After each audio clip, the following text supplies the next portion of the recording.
My name is Robert Noble. I'm a veteran of World War II. I was a member of the 87th Infantry Division, and I'm a former prisoner of war.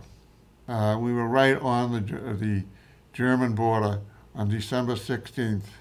I was about 80 miles south of the Bulge, and we had just attacked across the valley, dug in for the night, and during the middle of the night, we heard these voices, and I was a VAR man, an automatic rifleman, and I had an assistant in the trench with me, and I said, "Who's fooling around with speaking German?"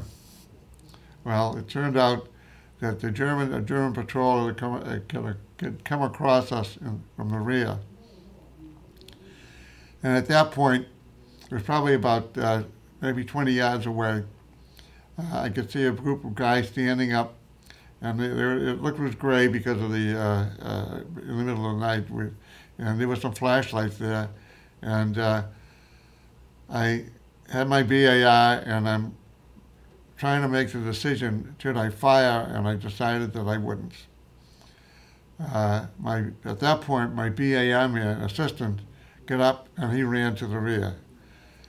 And he was followed by a stream of tracer bullets, and I thought that was not a good idea. So I hid in the trench, and shortly after that, I was discovered by the Germans, and I was brought up to join the group of guys that I didn't fire on, fortunately. We brought out early that next morning and brought it through the village, which was all on fire because of the artillery, and we were still under artillery fire. And we were marched for 2 days, actually, to the town of Landstuhl, and we were in a warehouse. The floors were collapsed, so the wind would whistle from one end of the building to the other.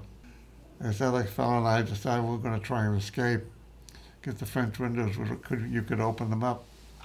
Well, before night came, they came along and nailed the window shut.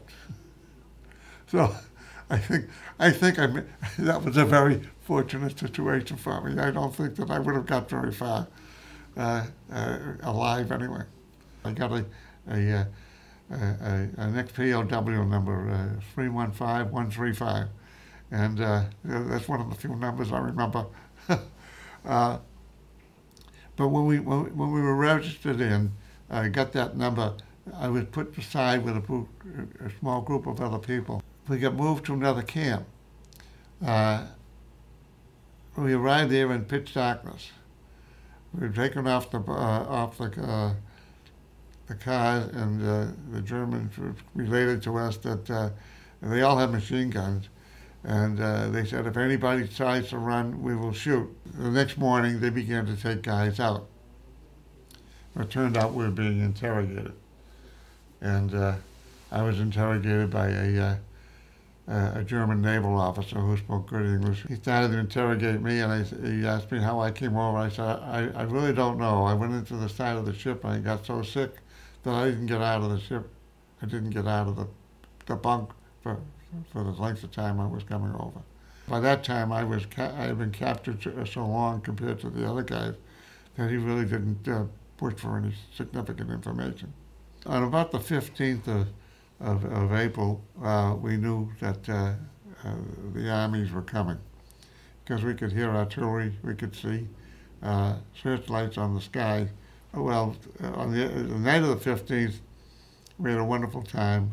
We sang all sorts of patriotic songs. They led us in prayers.